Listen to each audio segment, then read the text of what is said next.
The text message from my sister Victoria arrived on a Wednesday afternoon, 3 days before Easter. Hey Emma. About Sunday's brunch at Mom and Dad's. Maybe skip this year? Derek just made VP at Silvercrest Capital. The partners will be there. Your situation would be awkward. You understand. I stared at my phone screen in my corner office on the 47th floor of the Pinnacle Tower. Through the glass walls, I could see my team of 83 employees working across the fintech startup I'd founded 6 years ago. The company that had just closed a $180 million Series C funding round. The company that Forbes had called the most disruptive force in institutional investment technology. My situation. I typed back, okay. Victoria didn't know what I did. None of them did. When I'd left home at 22 with my computer science degree and $3,000 in savings, my family had written me off as the failure. The one who couldn't handle real pressure. The one who'd chosen some tech thing, instead of following Dad into commercial real estate or Victoria into wealth management like respectable people. If you've ever been dismissed by family who had no idea what you'd actually accomplished, leave a comment. You're not alone in this. For 6 years I'd let them believe whatever they wanted.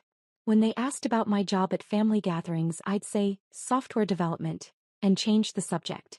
When Victoria bragged about her analyst position at Morgan Stanley, I'd congratulate her. When Dad talked about his commercial properties I'd nod politely. I wasn't hiding exactly. I was building. And I'd learned early that family who'd never believed in you wouldn't suddenly start just because you proved them wrong. They'd just find new reasons to dismiss you. My company, Quantum Financial Systems, had revolutionized how institutional investors managed algorithmic trading. Our AI-driven platform processed $4.2 billion in daily transactions across 47 countries. We'd landed contracts with 3 of the top 10 global investment firms. The company's current valuation, $680 million. But to my family I was still Emma who does computer stuff. The backstory went deeper than they knew. I was 12 when I realized I was different from Victoria. She was the golden child, beautiful, charming, following every rule. I was the quiet one with the books, the one who preferred coding to social events, the one who asked too many questions about why things worked the way they did. Emma's difficult, Mom would tell relatives. Always has been. When I was 16, I'd presented an award-winning computer science project at the state competition. I'd won first place and a $10,000 scholarship. Victoria had driven me there, spent the whole event on her phone, and on the drive home said, "It's kind of sad how you need these little tech trophies to feel special." Dad hadn't come to the competition at all. Real business happens in boardrooms, not computer labs, he told me. I'd gone to State University on scholarships, not because I couldn't afford better, but because they had the strongest computer science program in the region. I'd graduated summa cum laude at 21. My parents came to graduation but left before the departmental awards ceremony where I received the Outstanding CS Graduate Award. "We have a dinner reservation," Mom had explained. "Victoria's boyfriend is in town." After graduation I'd worked at a major investment bank for exactly 14 months. Long enough to understand how their trading systems worked. Long enough to realize I could build something better. Long enough to see the massive inefficiencies in how institutional money moved. I'd quit on a Tuesday, told my parents on Wednesday, and listened to Dad's 40-minute speech about throwing away stability and disappointing everyone. "You're making a huge mistake," Victoria had said. "But that's typical Emma. Always thinking you know better than everyone else." I'd started Quantum Financial Systems in my 600-square-foot apartment with 2 co-founders from my university days, Marcus and Priya. Both had believed in the vision when I'd pitched it over coffee. Both had families who'd supported their risk-taking. The first year was brutal. 16-hour days. Ramen for dinner. Max credit cards. We'd lived on the edge of financial collapse for 11 months. Then we'd landed our first client, a mid-size investment firm willing to trial our platform. Within 3 months, their algorithmic trading efficiency had improved 34%. Within 6 months they'd signed a $2.3 million annual contract. That was 5 years ago. Since then we'd grown exponentially. Series of funding, $23 million. Series B, $67 million. Series C, which had closed 2 months ago, $180 million. Total money raised, $270 million. Current valuation, $680 million. My ownership stake, 42%, worth approximately $285 million on paper. I was 28 years old. Forbes had featured me 4 months ago with the headline, "The 28-year-old who's revolutionizing institutional finance." The article included photos of me in my office, quotes about disrupting traditional finance, details about our technology. I'd sent the magazine to exactly 3 people: Marcus, Priya, and my mentor from university. Not my family. What would be the point? Victoria's text messages continued through Thursday and Friday. "Thanks for understanding about Sunday. Derek's really sensitive about appearances. Mom's making her famous lamb. You're not missing much lol. Derek's partners are super old school. They judge everyone by their job. You get it." I replied to none of them. Instead, I focused on the investor meeting scheduled for Tuesday. A potential client meeting that my head of business development, James, had arranged with Silvercrest Capital. They're interested in licensing our platform for their alternative investments division, James had explained in our prep meeting Friday afternoon. Big opportunity. They manage $47 billion in assets. Contract could be worth $15 to $20 million annually. Who's coming to the meeting? I'd asked. James checked his notes. Their VP of Alternative Investments, Derek Morrison. Their head of technology, Susan Park. And their managing director, Richard Grantham. I'd paused. Derek Morrison? Yeah, do you know him? No, I'd lied. Just making sure I have the name right. Derek Morrison. Victoria's fiancé. The man she'd been dating for 8 months. The man she'd been texting me about all week. The man whose sensitivity about appearances meant I wasn't welcome at Easter brunch. I'd said nothing to James. Nothing to Marcus or Priya. I'd simply prepared for the meeting like any other. Reviewed Silvercrest's portfolio. Analyzed their current technology stack. Prepared presentation materials showing exactly how our AI-driven platform could optimize their alternative investment strategies. I wasn't hiding anymore. I was watching. Monday was Easter. I spent it in my apartment working on Q2 projections and reviewing our expansion plans for the European market. My phone stayed silent except for one text from Mom at 4 p.m. Easter brunch was lovely. Derek is so impressive. Victoria's so lucky. Hope you had a nice day. I replied, glad you enjoyed it. Around 7 p.m. Victoria posted 14 photos to Instagram. The whole family at Mom and Dad's house. Victoria with Derek, her arm around his waist, both of them smiling. Derek with Dad, both holding whiskey glasses. Everyone around the table, the famous lamb in the center. The caption, perfect Easter with my perfect people. So blessed. 2 hearts #family #Easter #soblist. I liked the post. I didn't comment. Tuesday morning I arrived at the office at 7:30 a.m. The Silvercrest meeting was scheduled for 10 a.m. in our main conference room, the one with floor-to-ceiling windows overlooking the city, the one with our technology demos set up on 3 large screens. At 9:45 I was in my corner office reviewing final notes when James knocked. They're early, he said. Just arrived. Security's bringing them up. Perfect, I said, standing and smoothing my Tom Ford suit, the navy one I'd bought last month for investor meetings. Let's make them comfortable. I walked with James to the reception area. Through the glass doors I could see 3 people signing in with security. An older man in his 60s, an Asian woman in her 40s, and Derek Morrison. He looked exactly like his Instagram photos. Tall, athletic build, expensive suit, confident posture. The man who worked in finance. The man who was too good to have his fiancée's sister at Easter brunch. The man whose partners were super old school about judging people by their jobs. Security cleared them through. Richard Grantham stepped forward first, extending his hand to James. Richard Grantham, managing director at Silvercrest. Thanks for having us. James shook his hand. James Chin, head of business development. Welcome to Quantum Financial Systems. This is our founder and CEO. Derek's eyes found me at exactly that moment. I watched the recognition hit him. Watched his confident expression fracture into confusion. Watched him look from me to the reception desk behind me, where our company name was displayed in 6-foot steel letters. Watched him look back at me. Emma Chin, I said, extending my hand to Richard Grantham. Founder and CEO. Welcome. Grantham shook my hand warmly. Miss Chin, Richard. Please call me Richard. I've been following your company's growth.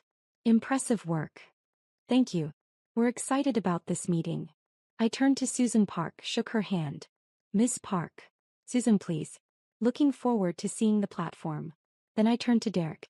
Extended my hand. Smiled politely. Mr. Morrison. He shook my hand mechanically. His palm was sweating. Emma.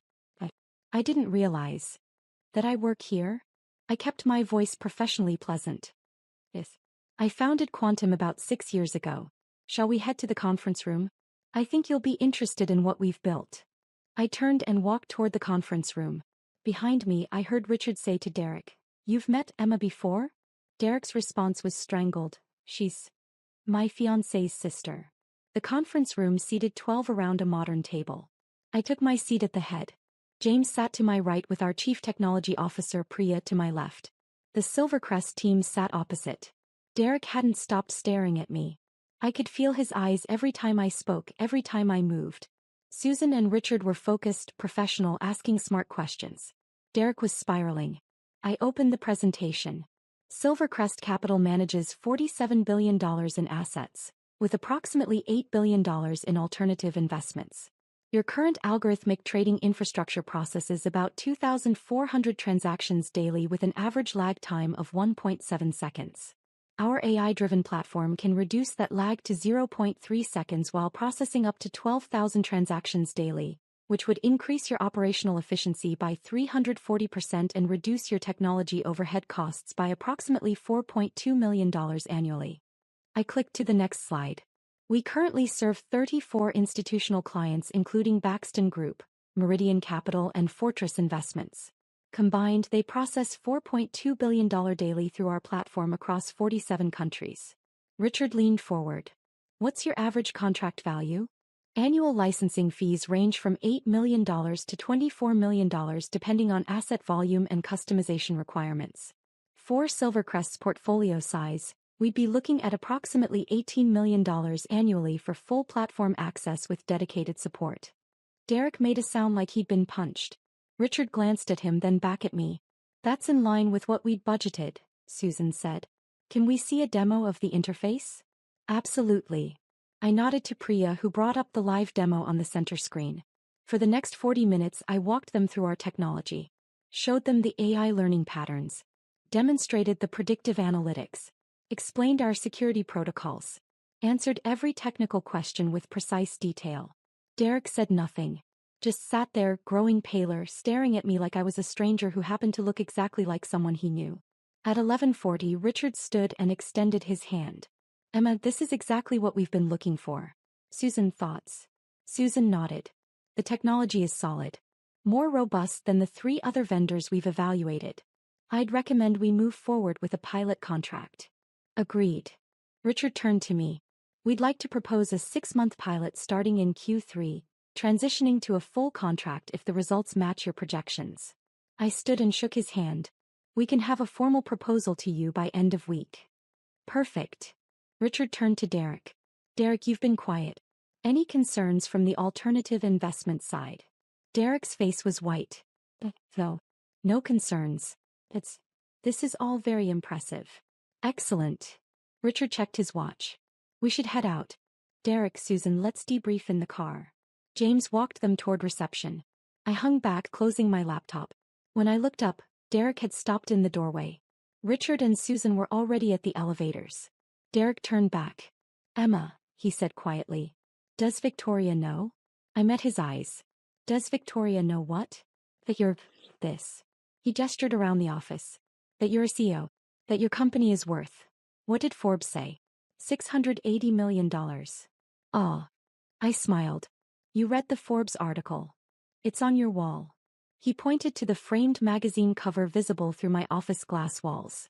The cover where I stood in front of the New York Stock Exchange with the headline, The FinTech Disruptor, How Emma Chin Built a $680 million Empire by Age 28. Yes, it is. Does she know? He repeated. Victoria knows I work in software development. She's never asked for details. Neither has anyone in my family. Why would I volunteer information that doesn't interest them? She said you. He stopped. Started again. At Easter she said you work some entry-level IT job. That you've never been ambitious. That you're the family disappointment. Did she? It wasn't a question. Emma, He ran his hand through his hair. She uninvited you to Easter brunch. She said your job would embarrass me in front of my partners. Yes. She texted me on Wednesday. I picked up my laptop. Your partners are here now. Were you embarrassed? His face went red. No. No, obviously, Emma, this is huge. This is massive. You're running a company that could be Silvercrest's primary technology vendor. If Richard finds out that Victoria didn't even want you at a family brunch because my job would embarrass you? I finished. Derek, here's what's going to happen. Your team is going to submit a formal RFP by Friday. My team will respond with a comprehensive proposal by the following Wednesday. You'll spend 3 weeks doing due diligence on our technology, our financials, our client references. Then you'll offer us a pilot contract worth approximately $5.8 million for 6 months, transitioning to $18 million annually after successful completion. I walked past him toward my office. At the doorway I turned back. That's our professional relationship. As for Victoria and Easter brunch, that's between you and her. Though I'd suggest you ask yourself what kind of person judges their siblings' worth by their job title without ever asking what that job actually is. Emma. Enjoy your debrief, Derek. I look forward to receiving Silvercrest's RFP. I walked into my office and closed the door. Drop a comment if you've ever had someone judge you without knowing the full story. The reveal is always sweet. For 3 days nothing happened. Derek didn't call. Victoria didn't text. The silence was instructive. On Friday at 4:47 p.m., Silvercrest's formal RFP arrived via email to James. I reviewed it with Priya and our legal team. It was comprehensive, professional, exactly what we'd expected. Derek's name was on the distribution list but not the primary contact. I assigned the response to our business development team and moved on to other priorities. Tuesday morning my phone rang at 8:15 a.m. Victoria. I answered. Hi, Victoria. Emma. Her voice was tight. We need to talk. Okay. Derek told me about the meeting. Good. Silence. Then, why didn't you tell me? Tell you what? That your company, Emma, he said you're worth hundreds of millions of dollars. He said Forbes did a cover story on you. He said you've built some massive tech empire and you've been hiding it from everyone. I haven't been hiding anything. I've been working. There's a difference. You let us think you were nobody. I pulled the phone away from my ear for a moment. Took a breath. Put it back. Victoria, for 6 years, every time we've had a family gathering, I've told anyone who asked that I work in software development and technology. That's accurate. No one ever asked follow-up questions. No one ever said, tell me about your company, or, how's your business going? No one was interested. You should have told us anyway. Why? The question seemed to stall her. Because we're your family.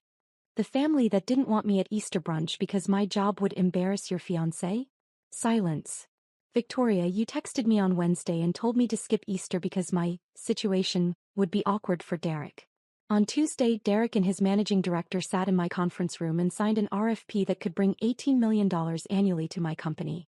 So which version of my situation is actually awkward? That's not fair. What's not fair is deciding my worth based on assumptions without ever asking me a single question about my life. What's not fair is judging me as a failure for 6 years while I built a company from nothing. What's not fair is uninviting me from family events because you decided I wasn't successful enough to meet your standards. I didn't mean. Victoria, I need to go. I have a meeting. Emma, wait. Mom and Dad don't know yet. I haven't told them. But Derek said his partners are talking about this and you're worried about how it looks that you treated your CO's sister like she was beneath you? Silence. Here's what I'm going to do, I said. Nothing. I'm not going to make any announcements. I'm not going to show up at the next family gathering and make some dramatic reveal. I'm just going to keep living my life, running my company, and being polite at family events if I'm invited to them. If people ask me what I do, I'll tell them the same thing I've always told them. I work in software development and technology. If they want to know more, they can ask more. But Derek is going to complete his due diligence on my company. His team is going to recommend moving forward with a pilot contract. And either he'll explain to you why judging people by their job titles is problematic or he won't. That's between you two. Emma. I have to go, Victoria. Goodbye. I hung up. The messages started within hours. Mom called at 10 a.m. I didn't answer. She left a voicemail. Emma, Victoria told me something absolutely shocking. Call me immediately. This is your mother. Dad called at noon. I didn't answer. His voicemail. Emma-chan, call me back. We need to discuss this situation.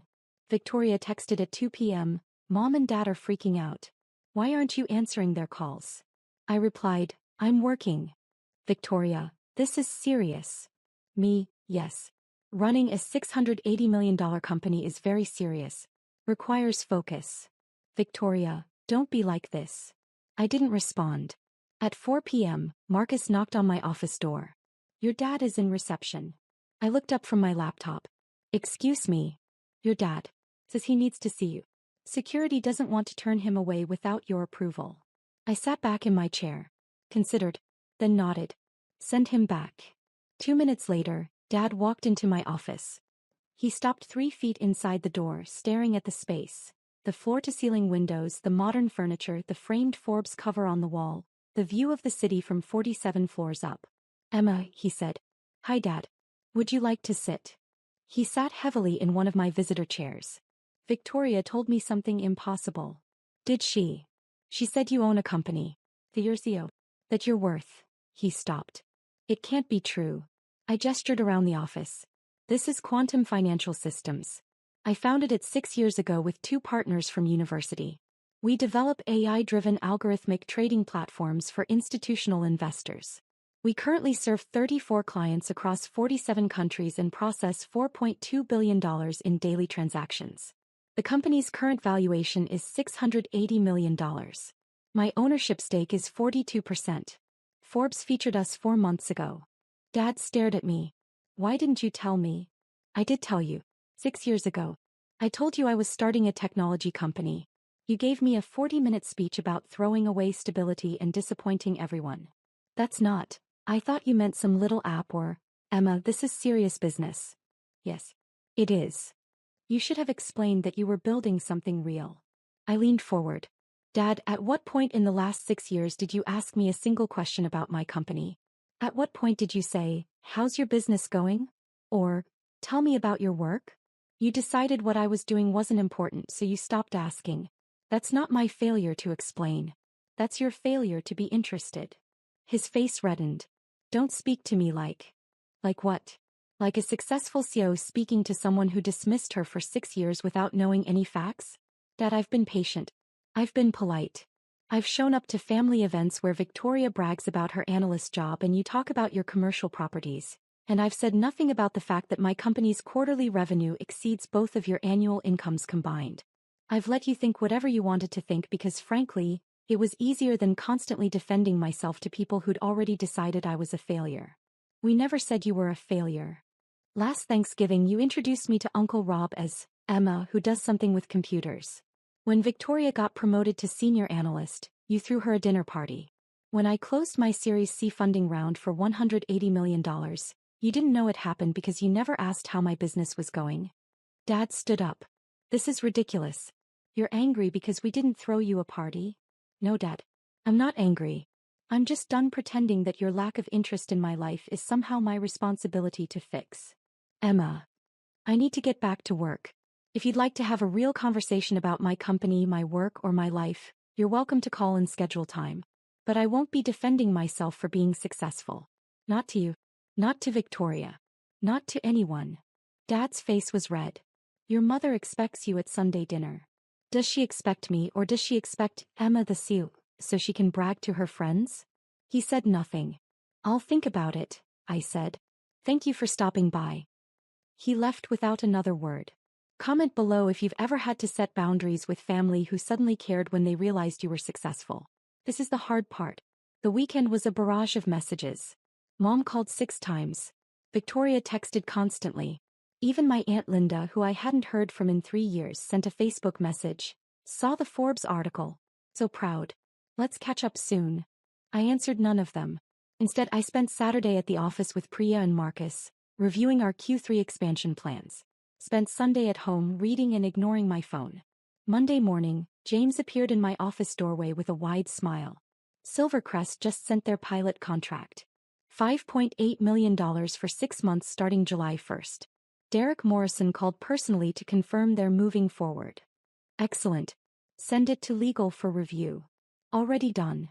James paused. Derek mentioned that he'd like to meet with you personally to discuss the implementation timeline. Said he wants to make sure the transition is smooth. Schedule it with his assistant. Formal meeting, conference room, full team present. Not a one-on-one? No. This is business.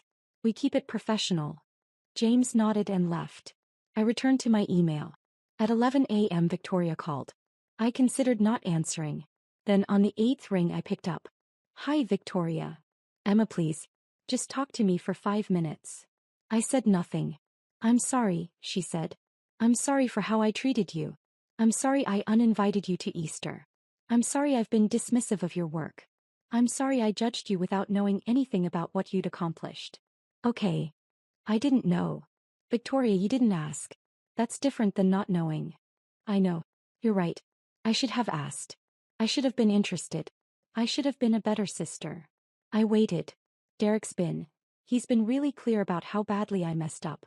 He said what I did was unforgivable.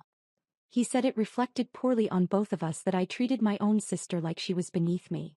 He said his partners are asking questions about why I didn't even know what my sister did for a living. Victoria, are you apologizing because you're sorry, or because it's affecting your relationship with Derek? Long silence. Both, she finally said. Is that terrible? It's honest. I sighed. Look, I accept your apology. But I need you to understand something. I didn't build this company to prove anything to you or mom or dad. I built it because I saw a problem in institutional finance and I knew I could solve it. I've spent 6 years working 80-hour weeks, risking everything, building something from nothing. And I did it without your support or encouragement or interest. So when you say you're sorry for not knowing, what you're really saying is you're sorry you got caught not caring. That's harsh. It's true. Another silence. Then, what do I do now? You decide what kind of sister you want to be going forward. You can be the person who cares about me because my company is successful and dating your fiancé's firm. Or you can be the person who cares about me regardless of what I do or don't accomplish professionally. But you can't be both. And I'm not going to help you figure out which one you choose. Emma. I have a meeting, Victoria. Take care. I hung up. The Silvercrest pilot contract launched in July. By August, their algorithmic trading efficiency had improved 38%. By September, Derek was presenting our results to Silvercrest's board of directors with a recommendation to convert to a full annual contract. My family situation evolved slowly. Mom called once a week, not to ask about my company but to have actual conversations. She'd started asking about my life, my friends, whether I was dating anyone. It was awkward at first, but it felt genuine. Dad had shown up to my office one more time in August with a request. Would you teach me about your technology? I want to understand what you've built. I'd said yes. We'd met for coffee twice and I'd explained algorithmic trading in terms he could understand. He'd listened, asked questions. At the end of the second meeting he'd said, I wish I'd done this 6 years ago. Me too, I'd replied. Victoria was more complicated. She'd invited me to 3 events since our phone call. I'd declined 2 and attended one, a birthday dinner for Derek. She'd introduced me as my sister Emma, who founded Quantum Financial Systems. It felt performative, but it was a start. The real change came in October. Derek and Victoria had their engagement party at Silvercrest's private club, the same venue where they'd planned Easter brunch. This time I was invited. Not just invited, Victoria had texted, please come. I know you're busy, but it would mean everything to me. I'd almost said no. Then I'd thought about what Marcus had said when I told him about it. You've already won, Emma. Everything else is just showing up. So I'd shown up. The party was exactly what I'd expected. 150 people, champagne, excessive flowers, everyone in expensive clothes talking about finance and real estate and who was getting promoted where. I'd arrived at 7 p.m. wearing a black Saint Laurent dress. Victoria had spotted me immediately and rushed over. You came, she'd said, and for the first time in years she'd hugged me like she meant it. Congratulations, I'd said. Both of you. Derek had joined us, extending his hand formally. Emma. Thank you for coming. And thank you for what your team has done with the pilot. The results have exceeded every projection. That's good to hear. Victoria had pulled me toward a group of her colleagues. Everyone, this is my sister Emma. She founded Quantum Financial Systems. I'd shaken hands, answered questions about our technology, kept everything professional and brief. After 20 minutes, I'd excused myself to get a drink. At the bar, Richard Grantham had appeared beside me. Emma, he'd said. I wanted to tell you personally. The board approved the full contract this morning. $18 million annually, 3-year term, option to expand. Derek's presenting the final paperwork to your team on Wednesday. That's excellent news, Richard. Thank you. Thank you. You've built something remarkable. He'd raised his glass. To disruption. I'd clinked glasses with him. To solving real problems. I'd stayed at the party for exactly 2 hours. On my way out, Victoria had caught me at the door. Thank you for coming, she'd said. Really, it meant a lot. You're welcome. Emma, I'm trying. I know I have a long way to go, but I'm trying to be better. I'd looked at my sister, really looked at her. Seen the effort behind the words. Seen the person who'd spent 6 years being the favorite, learning what it felt like to realize she'd been wrong about something important. I know, I'd said. Keep trying. Final question for everyone watching. Have you ever been underestimated by people who should have known better? Drop a comment with your story. And if this resonated with you, consider subscribing. We post stories like this every week about people who were dismissed, who built something amazing anyway, and who got the last word. Thanks for watching. Today, Quantum Financial Systems employs 127 people and serves 52 institutional clients across 63 countries. Our annual revenue is $94 million. The company's valuation has reached $890 million. We're planning our Series D funding round for next year, which will likely take us past the $1 billion mark. My family knows what I do now. Most of them have tried, in their own ways, to rebuild relationships that were damaged by years of dismissal. Some are more genuine than others. Mom asks about my work and actually listens. Dad has attended 2 industry events where I was speaking. Victoria texts me about things other than her own life. It's not perfect. It's probably never going to be perfect. But it's different than it was. The Forbes cover still hangs in my office. Not because I need the validation, but because it reminds me that I built something real despite everyone who said I couldn't. That I succeeded not because my family believed in me, but because I believed in myself. Derek Morrison is now the Senior Vice President of Technology Integration at Silvercrest Capital. His primary responsibility is overseeing Silvercrest's partnership with Quantum Financial Systems. We have monthly strategy meetings. They're professional, productive, and never awkward. Last month, Victoria asked if I'd be her maid of honor at the wedding. I said yes. Not because she deserved it, but because I've stopped measuring my decisions by what people deserve and started measuring them by what I want my life to look like. I want my life to include forgiveness where forgiveness is earned, progress where progress is made, and boundaries where boundaries are necessary. 3 days ago, Victoria and I had coffee. She asked about the Series D funding round. Asked intelligent questions. Took notes. At the end, she'd said, "I'm proud of you, Emma. I should have said that 6 years ago, but I'm saying it now." "Thank you," I'd replied. Then she'd asked, "Do you think you'll ever be able to trust me again? Like really trust me the way sisters should?" I'd considered the question honestly. I don't know, but I think we can try. That's where we are now. Trying. Building something new from broken pieces. It's not the family relationship I wanted when I was 12 or 16 or 22. But it's the one we have. And maybe, eventually, it will be enough. My company is hosting its annual gala next month. A fundraiser for computer science education in underserved communities. I'm giving out $10,000 $50,000 scholarships to students who want to study technology but whose families think they should choose real careers. Victoria asked if she could volunteer at the event.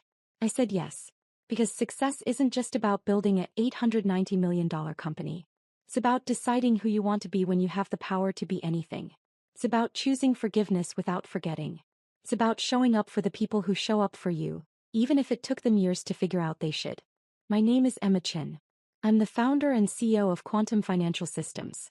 I'm 28 years old and worth approximately $373 million on paper. But more importantly, I'm the person who didn't need her family's belief to succeed. I just needed my own.